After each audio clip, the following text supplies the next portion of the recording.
Hi everyone, my name is Charlie, and today, if everything's going to plan, should mark 1 year since I released my book, An Heir to Murder. This is the first book in a series featuring Marmaduke Featherstone and Alice Valentine.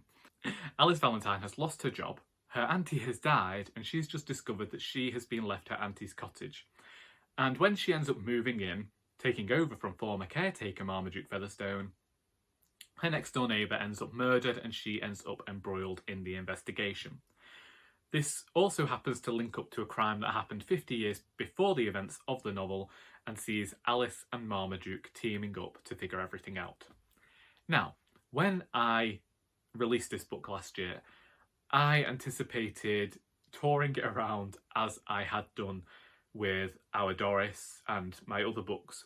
And I'd also thought that this would be my most successful book. I felt that good about this. I had read through it a lot. I'd worked the longest on this book to make sure that everything was as I'd wanted it. I hired Dane as an editor, and then certain events happened last year that meant that all of my events got cancelled. And despite trying to set some things up online, nothing ever came to fruition. So I feel like this book has never got the tour or the recognition that it deserved in my local area. I still have about 150 copies sat underneath my bed. With Our Doris, Indisputably Doris, and to some extent Doris Ahoy, I got to read those books a lot. I haven't read this book since the launch day on the 12th of February last year.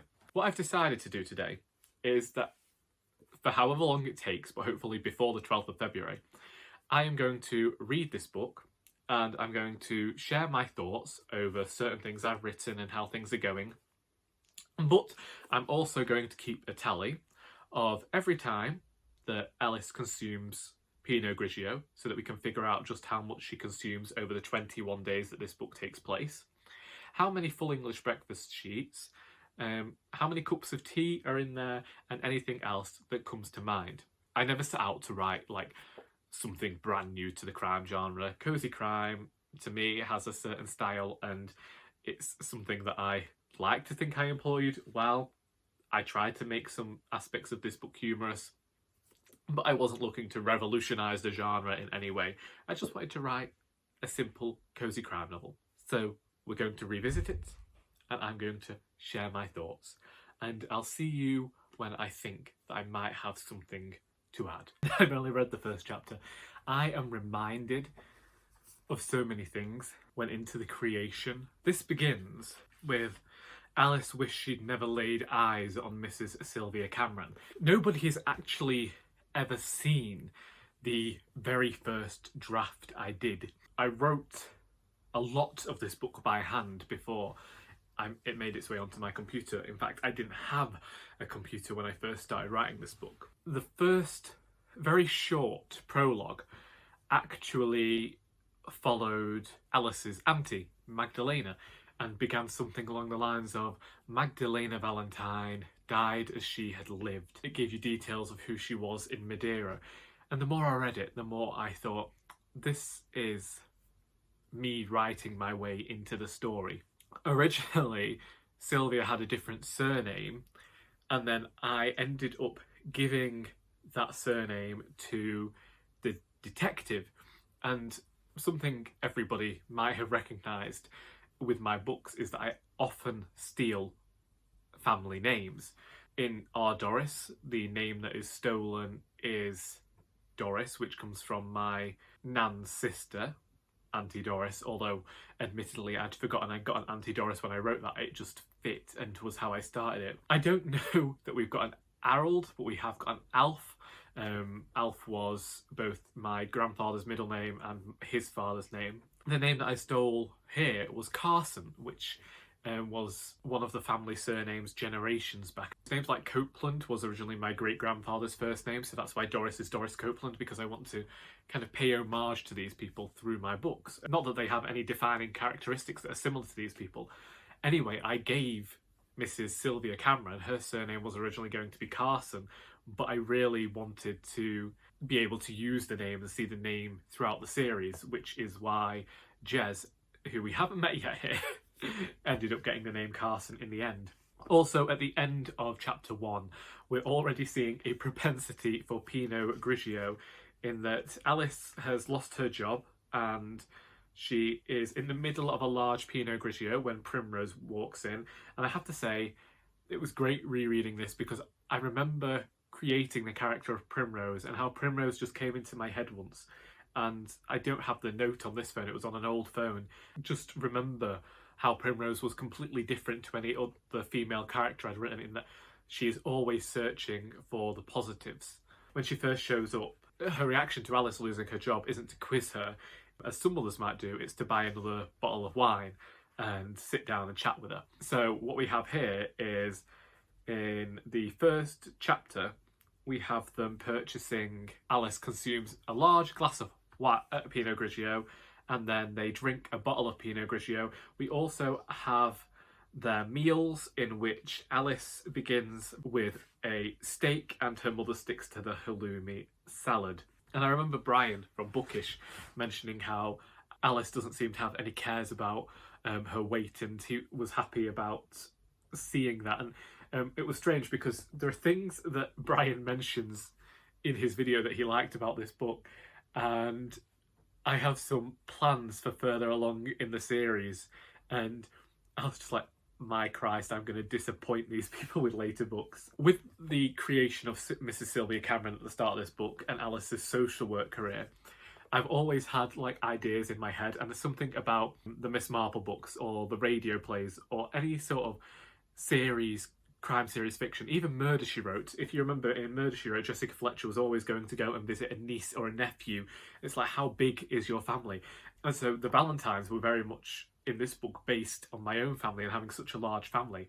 But it was also because we haven't heard it yet. You get it in chapter 3, so I will mention it now, but know that I'm talking about that chapter, is that when they meet up, it talks about how the great-grandparents had a large family and they kept procreating. Their children got on, but the family has kind of separated now and it's full of feuds. Somewhat taken from my family, but also because I wanted to have the option that not all murders have to happen in Partridge Mews for the continuation of this series. So I wanted to just be able to preempt any thoughts of later books in the series and just sending Alice off here and there to meet family members. Mrs. Sylvia Cameron came about in case I ever wanted to revisit something in future. Sorry, it's not chapter 3, in chapter 2. Auntie Magdalena's parents had a dozen children, who in turn went on to have their own children, of which Norman was one. Alice couldn't blame her great-grandparents, really. There wasn't much doing in their day. Television hadn't been invented when they started reproducing, and with declarations of war here, there and everywhere, spouses had to work hard to get it in whilst they could. Although Auntie Magdalena and her siblings got on their entire lives, the same couldn't be said of their offspring. Valentine funerals were events to be splendid in Partridge Mews, as every relative strove to exude the impression that they were the most caring. This came before the inevitable brawl at the wake, due to past arguments, new alliances, and that one time Roger borrowed Nigel's electric whisk and didn't return it for 37 years. Their brawls had become so expected that the Harrington kept police on standby for any event involving Alice's extended family. I just wanted to put that in there, and I know where that's going to go in future. I currently have 10 books planned for the Alice Valentine series, and I'm not sure how they're all going to fit together yet. I don't know whether to bring what was originally the end of the 10th book as a 5th book and then do like every 5th book will be the end of a series, or whether to just write it as I've got it planned now. We will see. But yeah, after one chapter, I'm just full of all of these memories of writing this book, which is fun. I am impressed with myself. But I'm making this clip now because chances are that I won't be able to chat to you now until tomorrow. But wherever they are, I've got some post-it notes handy to make notes in to remind myself of for the morning. I have recorded a lot of videos today, but in the recording of them, I've kind of like just blown my mind a bit, so I'm planning on spending an evening reading as opposed to editing those videos. It's the next morning. I've just woke up, as can be evidenced by my hair, but I feel like it actually looks similar to how It has been recently as opposed to how it was yesterday where it did just look like I'd combed it over, but that is what happens when you don't have strong enough hairspray. Yes, asthmatic, shouldn't be using hairspray. I know. I decided to stop at the 100-page mark last night. I made some notes whilst going through, so I thought I'd just go through the notes. I didn't know how to document how many drinks had been consumed, so I just wrote down every single drink that somebody has had, which makes this look somewhat like I have been a waiter.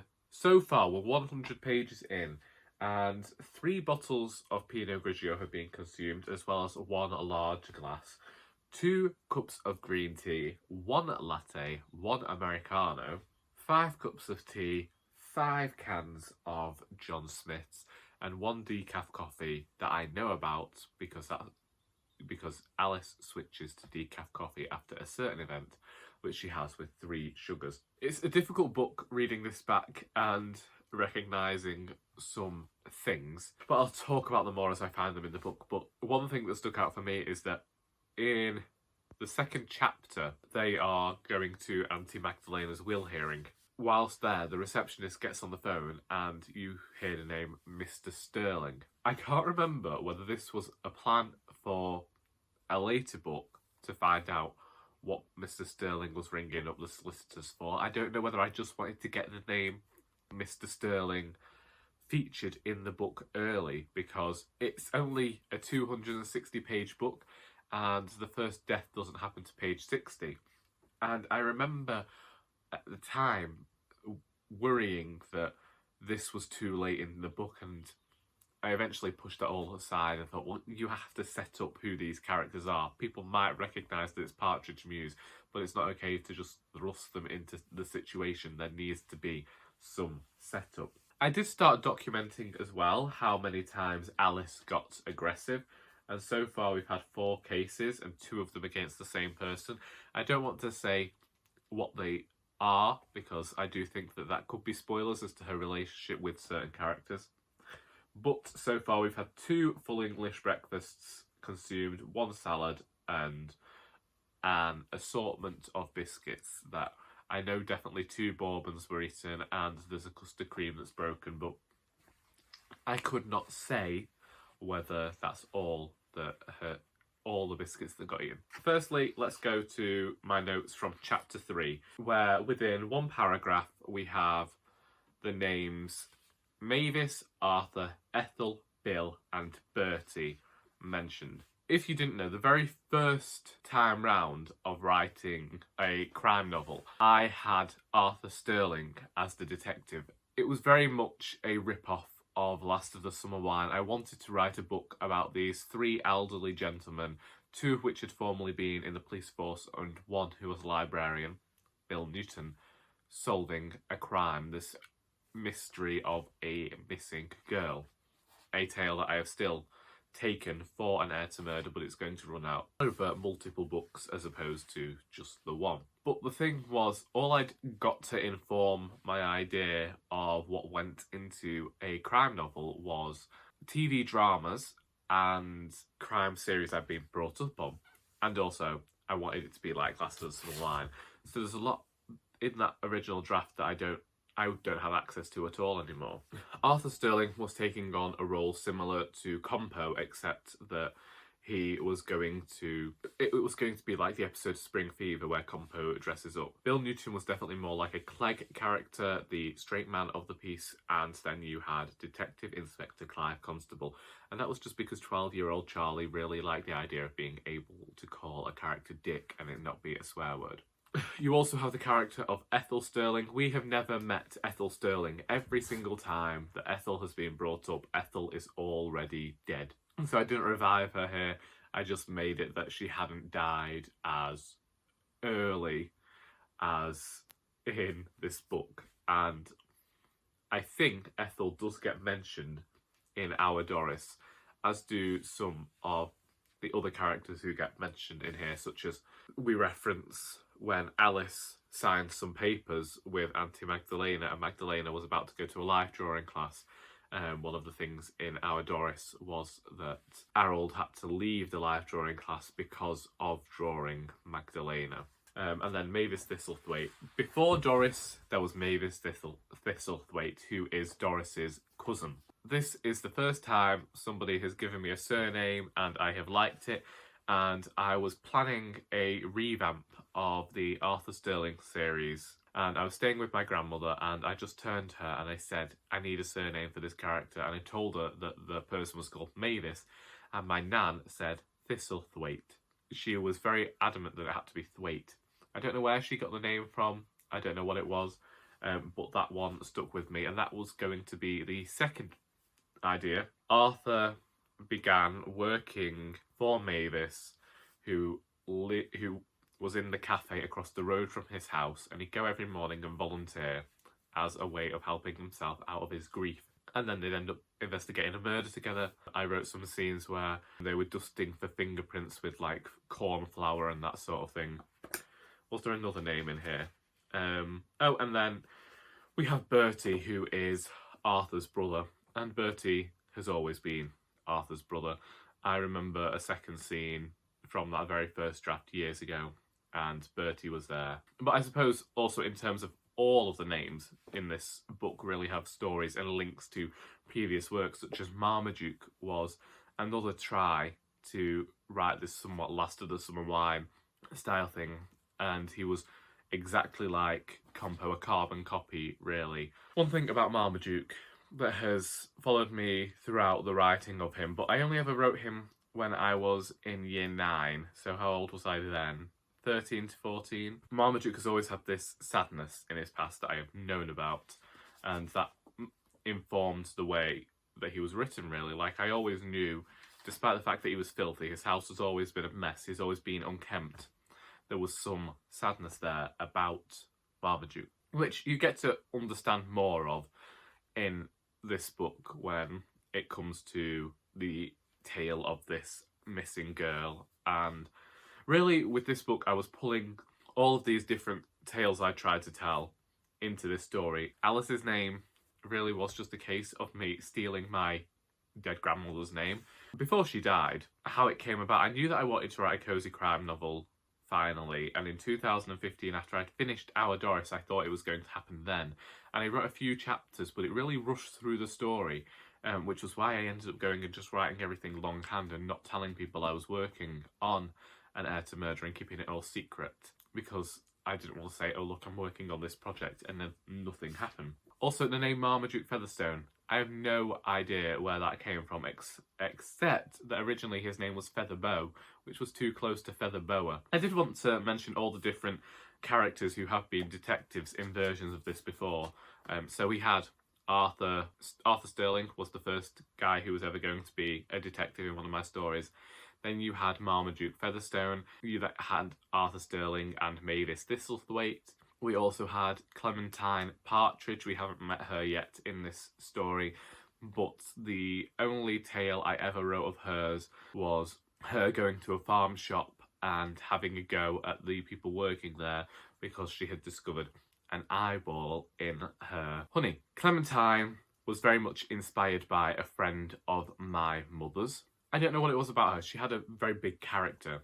I didn't want to forget it, and so I chose to emulate it here. Magdalena even was going to be a detective at one point when, and this was when my Auntie Hilda was still alive, I'd watched, I can't remember whether it was Hetty Wainthropp Investigates or whether it was just another TV show, and I thought that this type of heroine will make a good sleuth. Editing Charlie here, just to say that whilst watching this back, I became overwhelmed by the memory of what actually inspired the creation of Magdalena Valentine and what would have subsequently been a story with her as the main detective, as an older woman trying to solve the crime. Whilst Hetty Wainthropp may have been something that did inspire the way the story was going to be told, it was actually very much my Auntie Hilda. Now, I need to go back and mention about how after my grandfather's death, I ended up spending every single weekend staying with my grandmother. My Auntie Hilda, my nan's auntie, lived just up the road. My nan's house backs on to the cricket club in Congleton. One evening, I say evening, it was the middle of the night, about 1 o'clock in the morning. I went upstairs, I looked out the window, and I saw that the lights were still on. Now, this was before any sort of late night openings types of things. Usually everything was dark at this time of night. And I went downstairs to my nan and I said, there are people across at the cricket club. And she said, oh, that'll just be such and such. They'll be having a lock-in or something like that. Or she'll be tidying up. And then the next morning we had the police at the door because it turned out that someone had stayed behind, they'd hidden in the toilet or something, and they'd broken the landlady's jaw and nicked a load of money. Cut to, I'm staying at my nan's again, and like I say, my Aunt Hilda lives just up the road. I can't remember how long this was after the event, but we heard a bang. And we're wondering what it is, who's letting fireworks off. It was probably winter time, but it was nowhere, you know, not bonfire night, not Christmas, not New Year. We had no idea.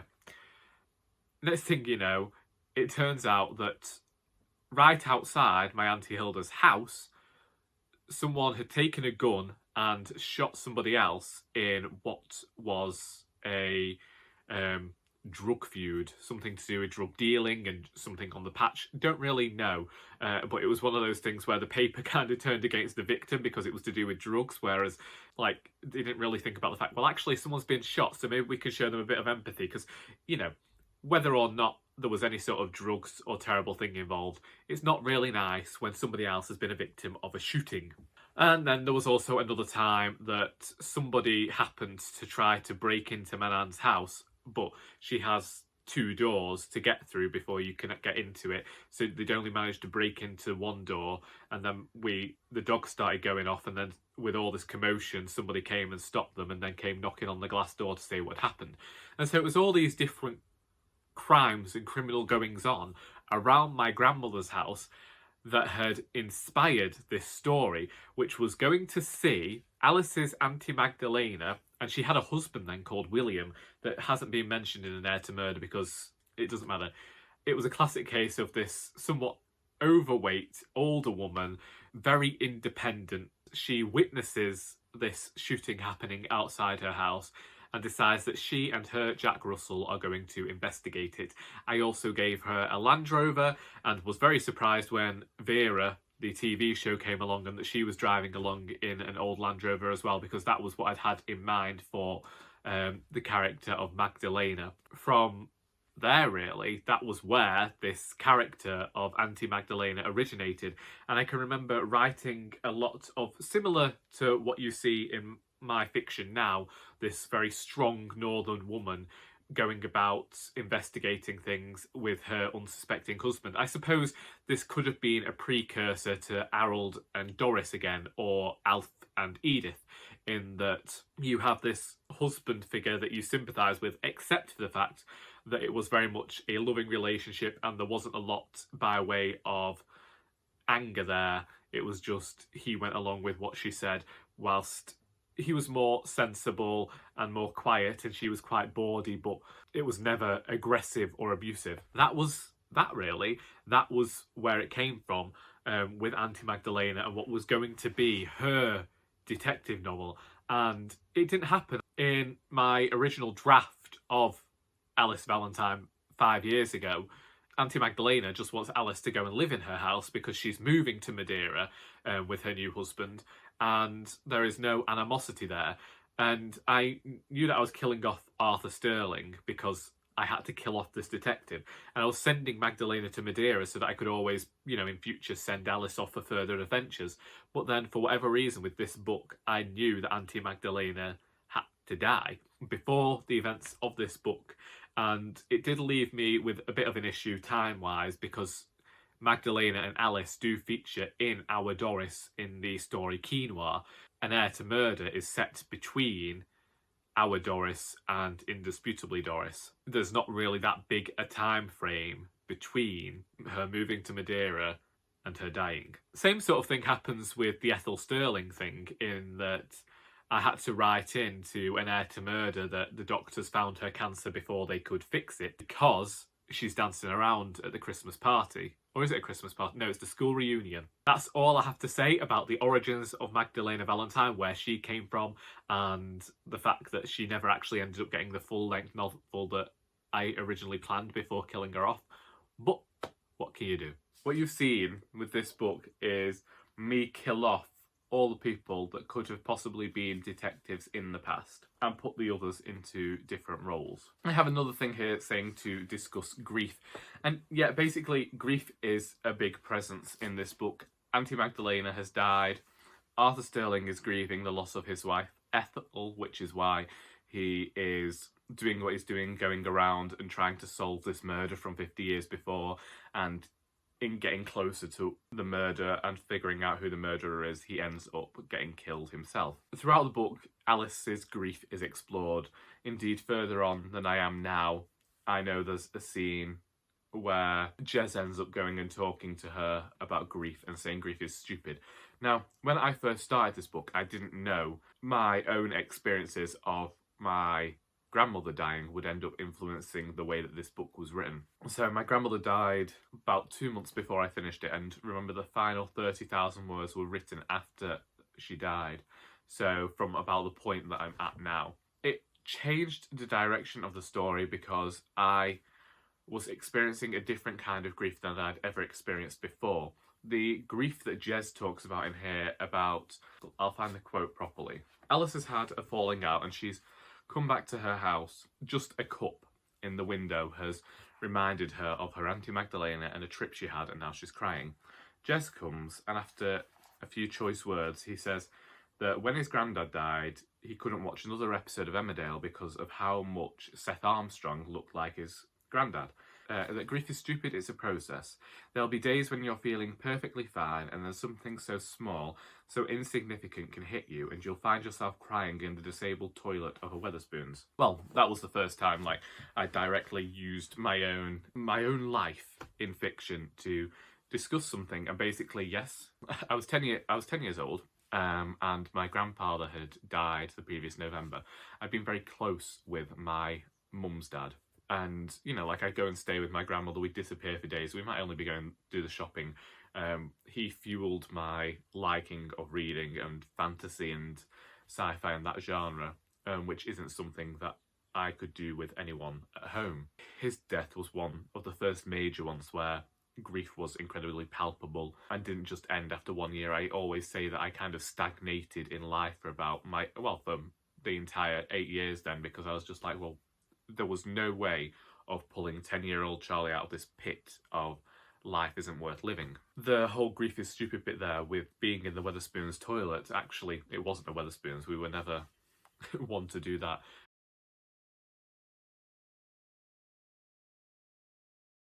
I was out for lunch with my mum and Nan, and my Nan chose that moment to say that I was my granddad's favourite grandchild. And that was it. I was gone. I was in a disabled toilet, crying my eyes out. After the death of my dad's father, it was a different kind of grief because I felt like me and my grandmother had never been close because she'd been through so much grief. She'd squirreled herself away, didn't want to really get close to people as much, and had some very Victorian values. So this book ended up exploring grief more than I thought it would, which seemed strange for a cosy crime story, a cosy crime novel that is also humorous. And maybe it's only myself that notices these things. I didn't mean to talk for 20 minutes. I wanted to watch Last of the Summer Wine. After 20 minutes, we'd finally got to discussing the third tab that I made yesterday, which was about chaffinches. Never learnt to say the word. Basically, there was a specific sound of bird that I had heard whilst I was walking down either the canal or somewhere, and I spent an entire afternoon listening to birdsong on YouTube trying to find this specific bird. I knew what I was looking for if I could only hear it again. And I just happened to also then speak to a friend who is a member of the RSPB. So they just said, you probably heard this. Googled it, and I had. So far, I've still never figured out whether this is like the cosy crime novel or whether it's just a novel with a cosy novel with criminal elements to it. However, you know, Alice and Duke do this investigating throughout. When the crime is eventually solved and they figure out who the murderer is, I can remember figuring out how Alice was going to figure out who the murderer was very early on in my plans. And I won't deny that one of the reasons that I wanted the murderer to be who they were, or who they are, is because of this need to emphasise that changes are happening, not just in Partridge Mews, but in the world. And the ideals have changed as well.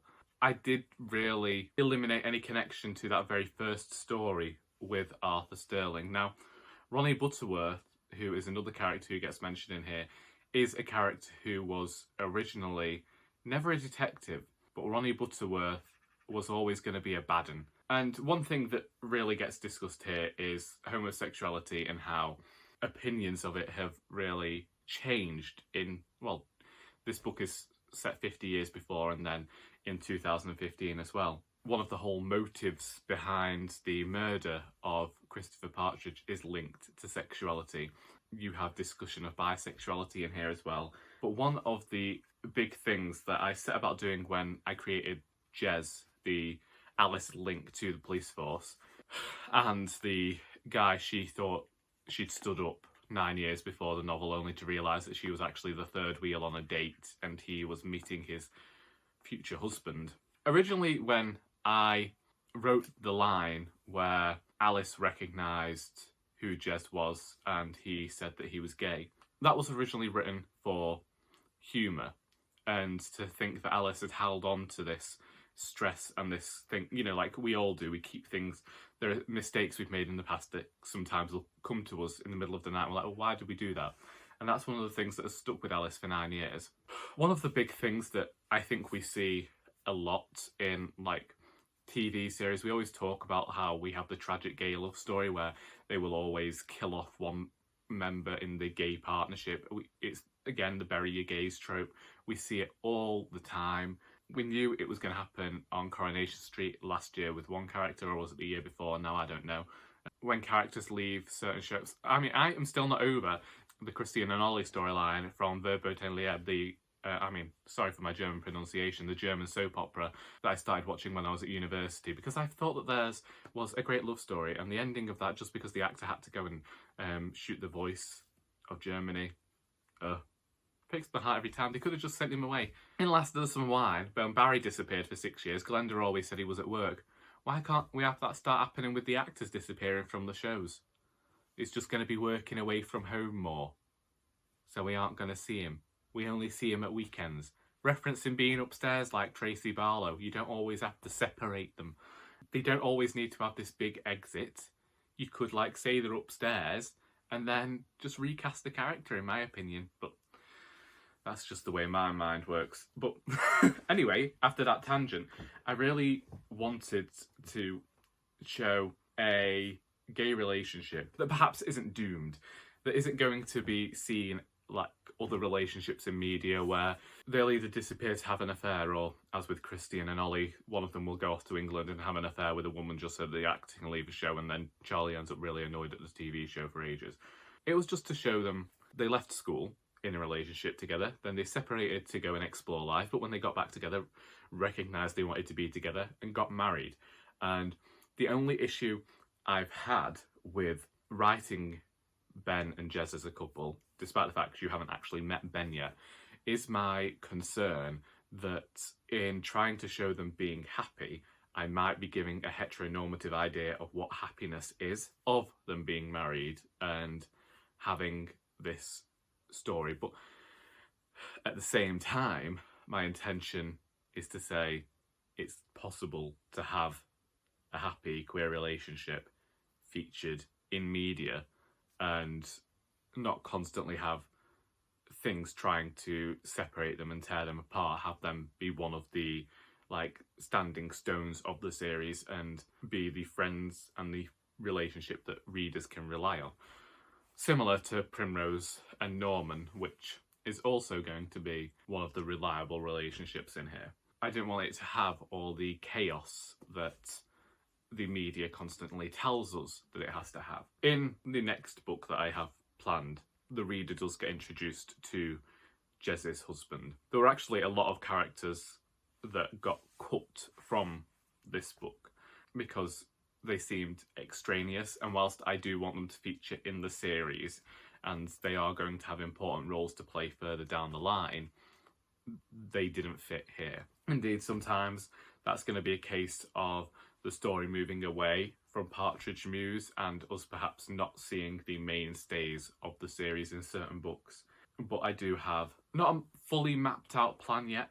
I have things that needs to happen in certain books. But yeah, my fear with the Jez and Ben relationship that I've mentioned in this book and which continues is the idea of a upstanding relationship and a happy relationship fueled by ideas that usually are reserved for straight couples. Or is it okay to take those ideas of happiness that we would reserve for straight couples and say, look, it's there for everybody? I don't know yet.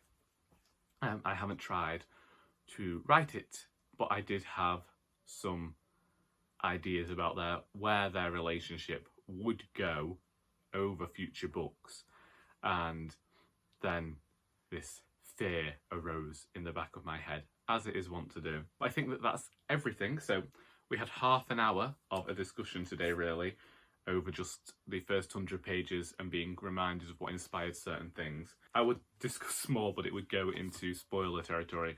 This is really, again, a retrospective for for us, and to hear more about what influenced everything in this novel. But at the same time, it's also good for me to go back and revisit these characters, because really, it's been a year since I last read this book at all. And I finished editing it in November of 2019. Properly working on a book, it's been nearly 3 years since I actually started a first draft of one of the novels, because after this I wrote Doris Ahoy. I was working on the children's book as well. I have now got 52,000 words through the final Doris book. Things have slowed down a bit because, once again, as with this book, we're exploring grief again, and that's always fun. But hopefully, once I've finished Doris, I'd always said that I was going to write the charity shop book, but I do think that Alice and the folk within the cozy mystery side are vying for some attention, and the way I've done it, I think they'll reach a point where I won't have to worry about the continuity from the Doris books, and I'm quite looking forward to that, I won't lie. I'm talking as though this is like the end of the video, and it's not, because after half an hour of talking, I still have 160 pages to get through, and I'm missing last of the small lines, so I will see you later on today. Since I do actually have a lot of footage to be going on with, I have taken the advice of Kate Howe and decided that I'm going to split this video into 2 parts, and I'm going to leave things here for today. I don't know when the next part will get uploaded. It might be later today, it might be this weekend, but I hope that you have enjoyed this video. If you've read An Heir to Murder and would like to discuss it, please feel free to do so in the comments. If you have any questions, then do ask them as well. I hope that you have enjoyed this video, said that already, and until next time, that is all.